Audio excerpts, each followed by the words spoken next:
So guys, for the first step, you're going to head over to search and type in registry editor. Click on it and then click on yes. And now once you're on this, you can follow everything that I'll be doing up here. So first you're going to expand HK local machine. And now you want to expand software. And now you want to expand Microsoft. And now you want to expand Windows NT. We're going to scroll down till we find Windows NT. Here it is, you want to expand Windows NT.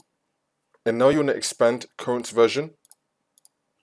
And now you want to expand passwordless. We're going to scroll down till we find passwordless. Here it is, you want to expand this. And now you're going to click on device. And now this will appear on the right side. Again, you can follow everything that I did up here.